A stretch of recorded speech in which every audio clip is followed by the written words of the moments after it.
Salam sehat sejahtera pemirsa setia mata ketiga. Hari ini kita akan telusuri pengungkapan dari mantan pejabat intelijen AS, David Charles Gross, terkait teknologi alien yang telah digunakan militer AS untuk membuat senjata canggih. David Gross, mantan pejabat intelijen Departemen Pertahanan AS, sebelumnya mengklaim bahwa pemerintah AS telah menguasai teknologi pesawat alien dan selama bertahun-tahun telah menyimpan sisa-sisa UFO sekaligus memulihkan dan merekayasa balik. Dalam wawancara baru-baru ini dengan media TV, David mengungkapkan rahasia lain yang tidak diketahui publik. David yang berusia 36 tahun bertugas di Angkatan Udara AS dan juga pernah aktif di Badan Intelijen Geospasial Nasional, yaitu lembaga dukungan tempur di Departemen Pertahanan Amerika Serikat yang misi utamanya mengumpulkan, menganalisis, dan mendistribusikan intelijen geospasial (GEOINT) untuk mendukung keamanan nasional dan Badan Pengintaian Nasional di bawah Departemen Pertahanan AS. Pada 11 Juni 2023 lalu, dia mengungkapkan rahasia yang mengejutkan dalam sebuah wawancara yang ditayangkan di saluran televisi News Nation. David Charles mengklaim bahwa Pentagon menyembunyikan cukup banyak pesawat luar angkasa alien yang jatuh dan bahkan entitas luar angkasa yang mati. Amerika Serikat dituding diam-diam menyembunyikan teknologi alien super canggih. Tudingan itu dilayangkan oleh dua pengamat luar angkasa dan alien dari situs The Debrief, Leslie Kean dan Rob Blumenthal. Tuduhan itu didasarkan pada pengakuan mantan orang dalam Departemen Pertahanan Amerika Serikat atau Pentagon bernama David Charles Gross. David Charles Gross adalah seorang mantan intelijen yang pernah bekerja di Pentagon dan juga whistleblower pemerintah Amerika Serikat.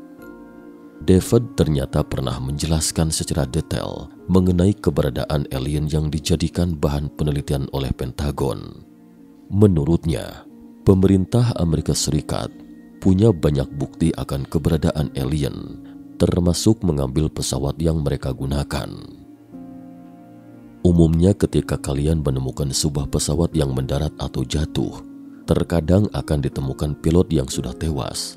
Percaya atau tidak, walau terkesan bombastis, kenyataannya itu sepenuhnya benar, kata David Charles Gross. Dia mengatakan dari semua peristiwa itu, bahwa Pentagon telah menyimpan beberapa fragmen yang dianggap penting. Beberapa di antaranya adalah teknologi eksotis yang diyakini bukan hasil buatan manusia bumi serta pesawat milik alien. Menurut New York Magazine, bahwa informasi yang disampaikan David Charles Gross memang sulit untuk diragukan. Berbeda dengan analis kehidupan alien lainnya, David Charles Gross adalah sosok elit Pentagon yang tak bisa dianggap remeh informasinya.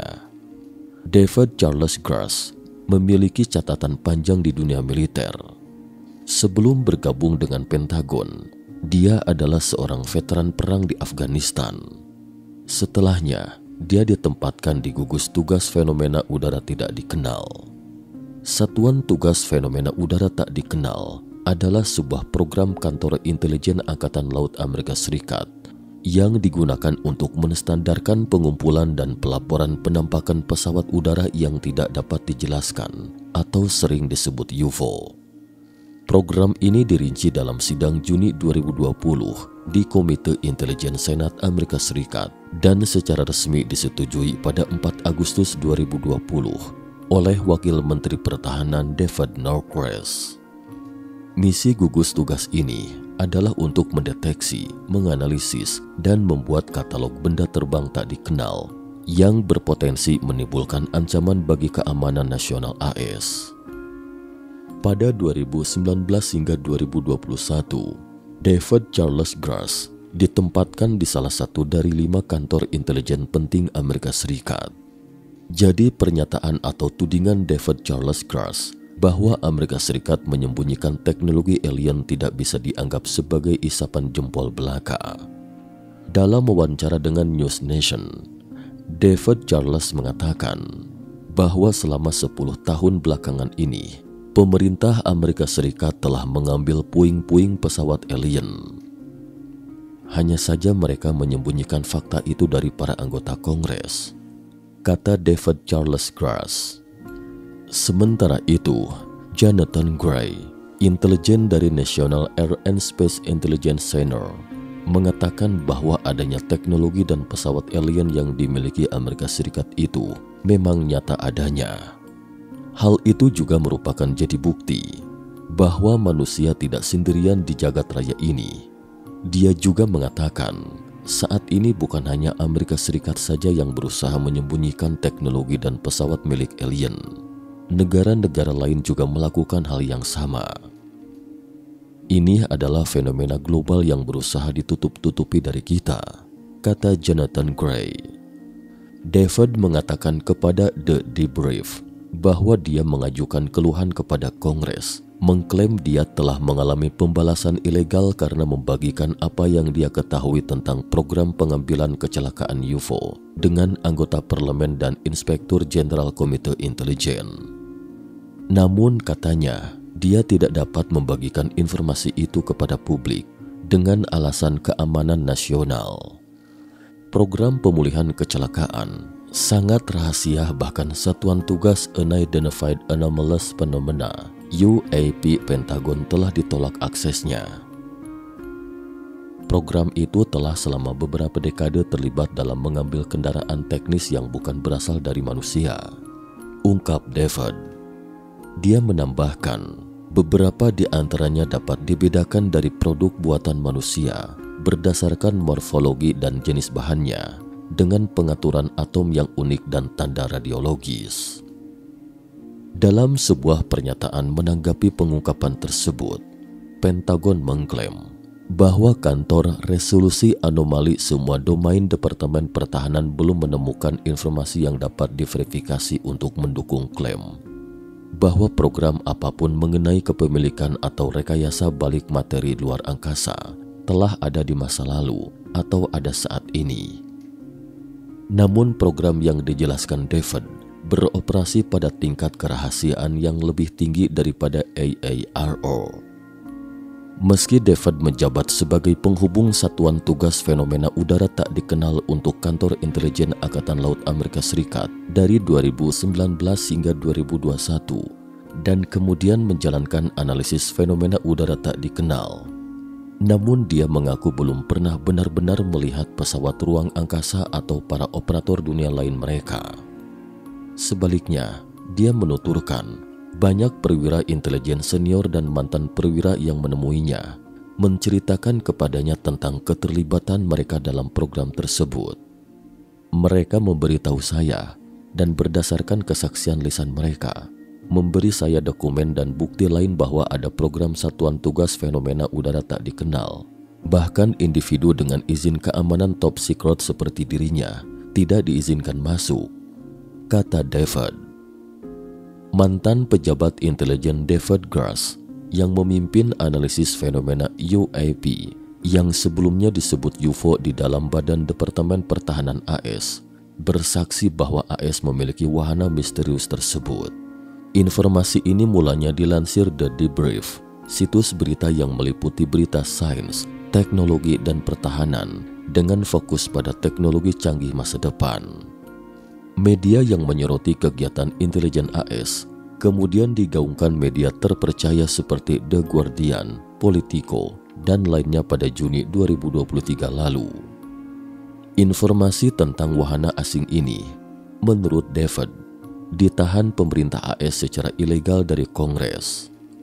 David mengatakan, ketika dia menyerahkan informasi rahasia tentang pesawat tersebut ke Kongres, dia mendapat aksi pembalasan dari pejabat pemerintah. David kemudian meninggalkan jabatan di pemerintahan pada April lalu setelah 14 tahun berkarir di intelijen AS. Pakar UFO Nick Pope yang menghabiskan awal 1990-an menyelidiki UFO untuk Kementerian Pertahanan Inggris mengatakan bahwa laporan David tentang materi alien sangat signifikan. Adalah satu hal untuk menulis cerita di blog konspirasi, tetapi itu tingkatnya jauh melebihi itu, karena ada orang dalam sejati yang muncul, kata Pop. Ia mengatakan, kesaksian David signifikan karena jika pejabat setingkatnya membuat pengaduan formal ini, mereka mengerti bahwa jika mereka dengan sengaja membuat pernyataan palsu, mereka dapat dikenakan denda yang cukup besar, bahkan dipenjara. Orang-orang bilang, oh, orang-orang hanya mengarang cerita sepanjang waktu. Tetapi saya pikir sangat berbeda jika di hadapan Kongres atau ke Inspektur Jenderal Komunitas Intelijen dan melakukan hal itu, karena akan ada konsekuensinya jika ternyata hal itu tidak benar. Pop mengatakan bahwa selama pekerjaannya menyelidiki UFO untuk Kementerian Pertahanan, dia belum melihat bukti kuat tentang pesawat atau material non-manusia. Kami tidak memiliki pesawat luar angkasa di hanggar dimanapun, dan jika punya, jelas mereka tidak akan memberitahu saya, kata Pop. Bagaimanapun, kata Pop, klaim David harus dilihat sebagai bagian dari peningkatan aliran informasi penting tentang UFO. Ini bagian dari teka-teki yang lebih luas, dan saya pikir dengan asumsi klaim ini benar, kita akan lebih dekat daripada sebelumnya ke inti dari misteri ini, katanya. Salah satu prioritas utama NASA sekarang adalah mencari kehidupan di tempat lain di alam semesta. Tetapi sejauh ini, NASA belum menemukan bukti yang kredibel tentang kehidupan di luar bumi, dan tidak ada bukti bahwa UAP adalah sesuatu dari luar angkasa. Namun NASA sedang menjelajahi tata surya dan sekitarnya untuk membantu kita menjawab pertanyaan mendasar, termasuk apakah kita sendirian di alam semesta. Demikian pernyataan NASA. Melansir laporan Times bahwa banyak dari kumpulan fenomena UAP yang lebih lama masih secara resmi dikategorikan sebagai tidak dapat dijelaskan dengan analisis data yang terlalu sedikit untuk menarik kesimpulan. Sementara itu, juru bicara Departemen Pertahanan AS, Sugov, mengatakan dalam sebuah pernyataan bahwa tidak ada penjelasan tunggal yang membahas sebagian besar laporan UAP. Kami mengumpulkan data sebanyak yang kami bisa, mengikuti data kemana arahnya, dan akan membagikan temuan kami bila memungkinkan, katanya. Dia mengatakan, pemerintah AS harus berhati-hati untuk menghindari mengungkapkan kepada musuh asing informasi sensitif tentang apa yang diketahui intelijen Amerika terkait operasi pengawasan mereka dan bagaimana informasi itu diketahui. Masih harus dilihat apa yang dikatakan laporan UAP itu, jika ada, tentang apakah salah satu fenomena itu mungkin berasal dari alien atau bahkan semacam pesawat mata-mata hipersonik yang sangat canggih yang diterbangkan oleh musuh asing. Pejabat intelijen pertahanan senior yang bersaksi kepada Kongres pada Mei tahun lalu mengatakan bahwa jumlah UAP yang secara resmi dikatalogkan oleh Satuan Tugas Baru Pentagon telah bertambah menjadi 400. Pada saat itu, mereka mengatakan para analis tidak memiliki bukti yang menunjukkan bahwa salah satu penampakan itu adalah pesawat ruang angkasa asing, tetapi sebagian besar laporan UAP tetap belum terpecahkan. Di antaranya adalah video yang dirilis oleh Pentagon tentang objek udara misterius yang diamati oleh pilot angkatan laut yang menunjukkan kecepatan dan kemampuan manuver yang melebihi teknologi penerbangan yang diketahui dan tidak memiliki sarana penggerak atau permukaan kontrol penerbangan yang terlihat. Dalam banyak kasus, fenomena yang diamati diklasifikasikan sebagai tidak teridentifikasi hanya karena sensor tidak dapat mengumpulkan informasi yang cukup untuk membuat atribusi positif, kata juru bicara Departemen Pertahanan AS. Kami bekerja untuk mengurangi kekurangan ini untuk masa depan dan untuk memastikan kami memiliki data yang cukup untuk analisis kami. Lanjutnya, rilis yang akan datang dari penilaian Pentagon terbaru datang setelah panel pertama dari jenisnya yang diselenggarakan oleh NASA membuka studi paralel terpisah pada 24 Oktober tentang data penampakan UFO yang tidak diklasifikasikan dari pemerintah sipil dan sektor komersial. UFO berasal dari ruang dimensi lain. Sebagai orang yang mempelajari fisika, David mengatakan bahwa UFO mungkin berasal dari dimensi lain seperti yang dijelaskan mekanika kuantum. Kita tahu bahwa berdasarkan tumbukan partikel berenergi tinggi dan faktor lainnya, dimensi lain itu eksis. Ada kerangka teoritis untuk penjelasannya. Dengan kata lain, David meyakini bahwa manusia tidaklah sendirian di alam semesta ini. Ada kehidupan lain di luar bumi. Menurutnya, ada pejabat intelijen lain yang mengatakan kepadanya bahwa UFO besar yang dipantau militer AS seukuran lapangan sepak bola. UFO terkadang agresif. David menyebutkan, ada yang berpendapat alien memiliki teknologi canggih, jadi mereka itu alien yang baik. Tetapi ini adalah kesesatan berpikir. Meskipun sebagian besar penampakan UFO selama bertahun-tahun ini tidak berbahaya bagi manusia, namun ada bukti bahwa UFO terlibat dalam aktivitas jahat, di antaranya menyelidiki fasilitas nuklir di bumi. Ditilik dari sudut pandang manusia, kata David, aktivitas tersebut terkesan negatif. Vatikan ungkap kecelakaan UFO.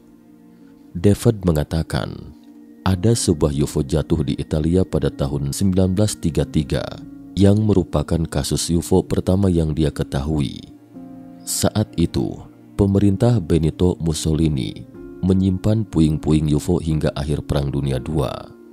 Dia menuturkan, Paus Pius XII memberitahu AS tentang jatuhnya UFO tersebut, dan AS mengambil reruntuhan UFO itu antara tahun 1944 atau 1945. Kontraktor swasta menyimpan UFO.